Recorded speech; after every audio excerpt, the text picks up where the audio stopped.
Obligaciones del fiduciario. El fiduciario se tiene que comportar, y aquí el legislador vino otra vez a los orígenes nuestros del derecho francés. En la ley de sociedades se utiliza el término de buen hombre de negocios, el hombre prudente de negocios, que es el concepto anglosajón.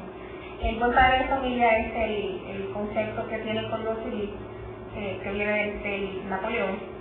Y la obligación del fiduciario es actuar como un buen padre de familia, como un buen padre de familia, con prudencia, con diligencia y con cuidado. Entonces, registrar o transcribir la cesión de la transferencia de los bienes registrables. En el caso de los bienes inmuebles, ahora vimos que hay un plazo de 6 meses y que a partir de eso comienzan a correr penalidades si no se hace. Obviamente, no transferir dentro de ese plazo y que se generen penalidades no sería actuar de una manera diligente.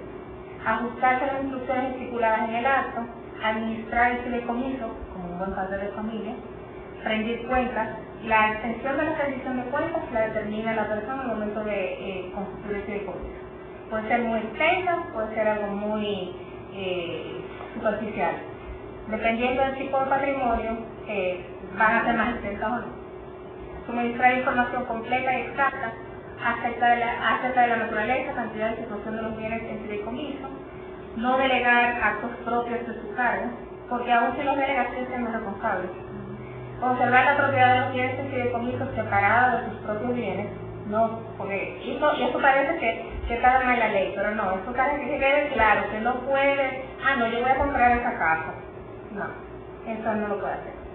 Pagar al fideicomisario los plazos establecidos, guardar el secreto fiduciario, hay un tema de confidencialidad, por ejemplo en la carta de deseos, y cumplir con las obligaciones fiscales a su cargo, que ya Mari la abarcaría más adelante, pero la presentación de las declaraciones juradas a tiempo, pago de los ITEVI, sobre las rentas, dependiendo si son un fideicomiso para fines filantrópicos, por ejemplo, tiene que seguir los mismos requisitos que para una asociación sin fines de lucro.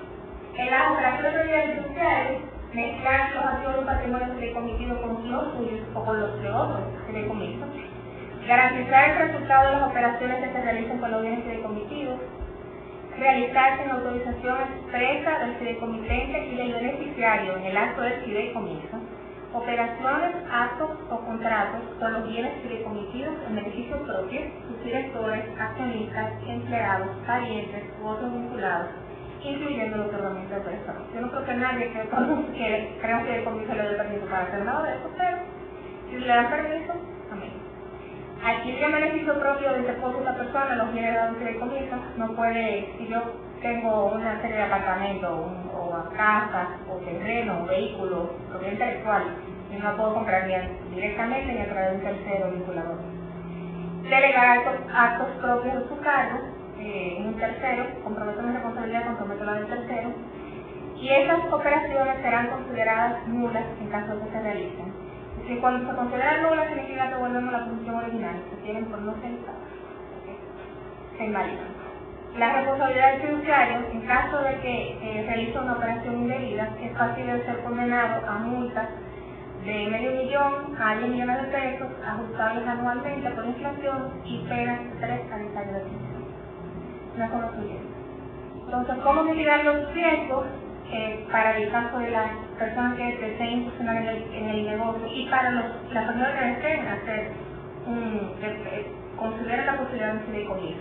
Conoce a su cliente las obligaciones en que incurre, cuente con un equipo interdisciplinario capacitado, realice auditoría externa periódica, elaboración de manuales y políticas claras para el personal y los clientes. De hecho, son mandatorios bajo la regulación, tanto para las instituciones financieras como para las sociedades de objetos exclusivos.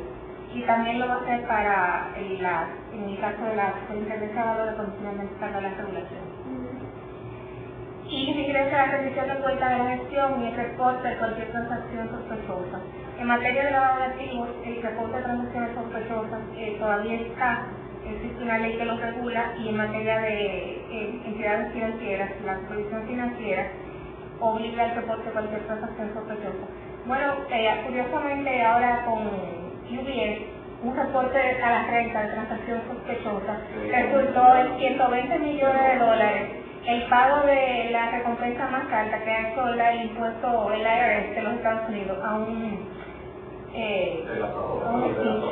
soplón. Pero ya se garantizaron que tienen agentes en todas las instituciones financieras dispuestos a soplar cualquier cosa ahí rápido, 120 millones de dólares. Tremendo precedente. Derechos del fiduciario, puede declinar su designación, pero realmente, si a usted no le interesa, ¿para qué comenzamos a hablar? Si no le interesa, declinar su designación, cobrar la retribución por sus servicios. Si no hay ninguna disposición en cuanto a la retribución que va a cobrar el fiduciario, la ley establece que será el 0.5% anual del valor del patrimonio neto, exigible una vez el fiduciario haya revisado cuentas de su gestión y estas cuentas sean aprobadas, directas o tácitamente. Tácitamente significa que yo no puedo, precisamente por un tema de compensación, que yo rindo cuenta y para dilatarme el pago no me la terminan de aprobar. Entonces, pasa un día, pasan dos, pasan 10 y no aprueba la cuenta. Bueno, entonces, después de X periodo de tiempo, la cuenta se considera aprobada y yo puedo cobrar el 0.5% de patrimonio. Utilizar recursos de fideicomiso para cubrir los gastos en que incurriera en la administración o resarcirse de algún gasto en que haya incurrido en ese fin, conforme se establezca en el acto constitutivo, con prudencia y diligencia, siguiendo las prácticas de un padre de familia, para pagar la póliza de seguro sobre un inmueble, por ejemplo, sobre una flotilla de vehículos, mantener al día los registros de propiedad intelectual. Las modalidades de fideicomiso, aquí yo lo estoy nombrando de manera bastante sucinta, de planificación sucesoral, culturales, filantrópicos y educativos, de inversión inmobiliaria y de desarrollo inmobiliario, todas esas modalidades están en la ley. De oferta pública de valores y productos, fideicomiso en garantía y otras clases de fideicomiso no están en la ley, pero que se pueden explorar en su país. ¿A qué se refiere la oferta pública de valores y productos? El fideicomiso de oferta pública es el que puede utilizarse se pueden emitir títulos valores que están respaldados por los rendimientos de los activos que conforman un patrimonio. Precisamente, esta es el que no está todavía regulado, porque está pendiente la Superintendencia de Valores que emita su normativa. Y es un número muy interesante porque los fondos de pensiones tienen muchísimo capital que invertir, entonces pudieran invertir en esos títulos, pero sobre una regulación.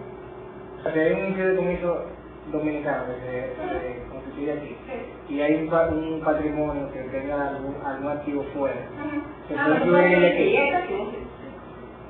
A menos que no esa jurisdicción tenga alguna limitación sobre lo que se puede hacer con ese activo, porque esté grabado y, no sé, por un tema de una discusión de orden público, no pueda formar parte de un fideicomiso o no puede ser objeto de otro tipo o eso se considera algún gravamen, pero no hay ningún obstáculo ahí.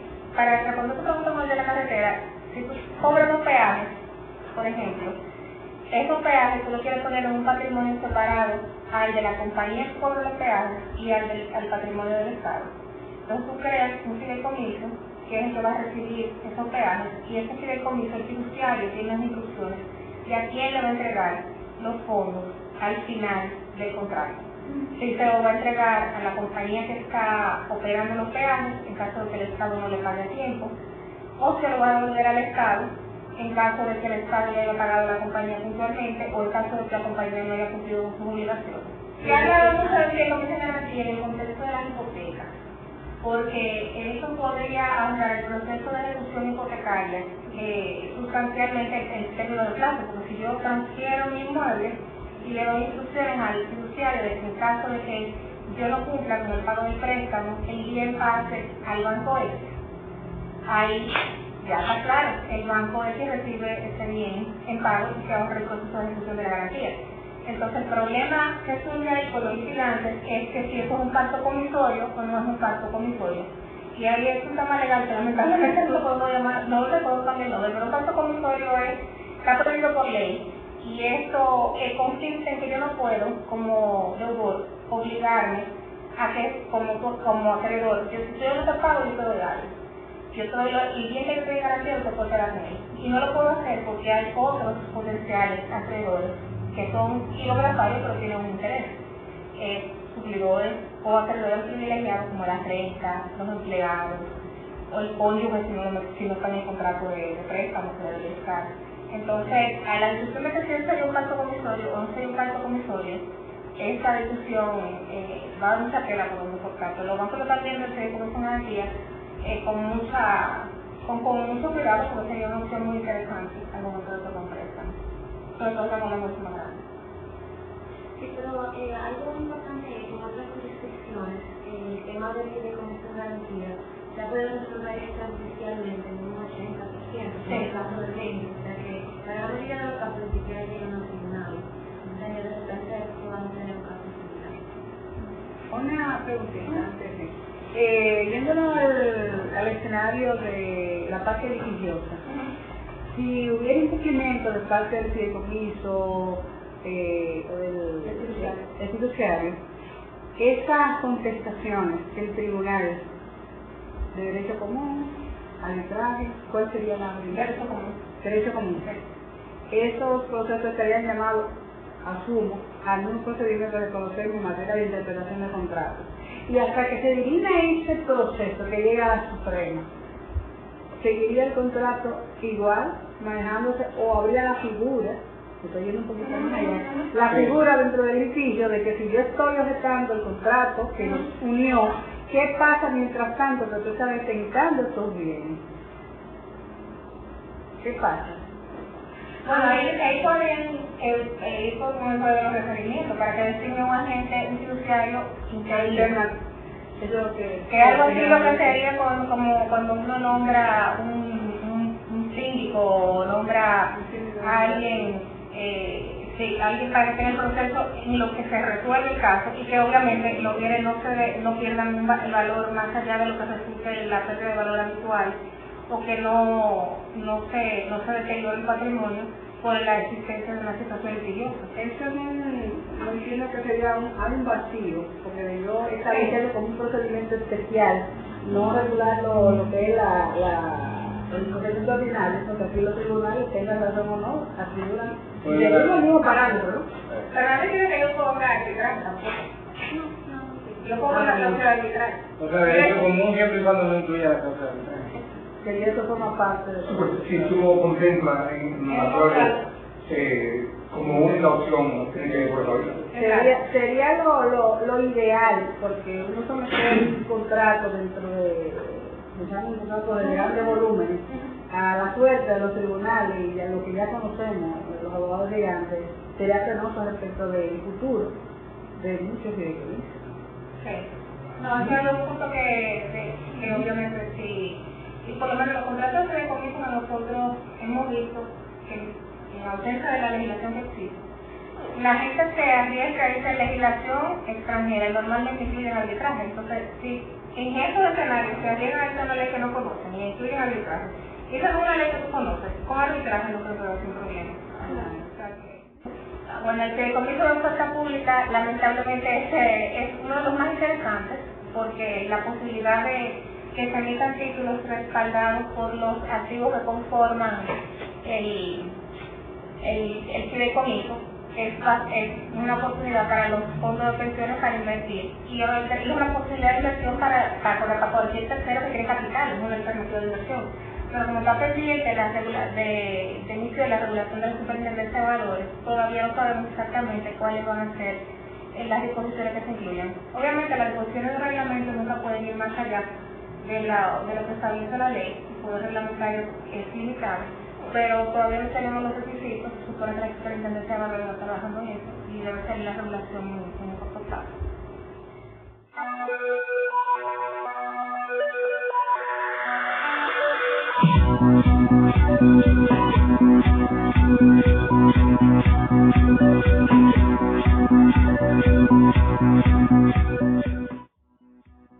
Mañana en Casa TV ha finalizado por el día de hoy. Gracias por su fiel sintonía. Nos encontraremos en la próxima.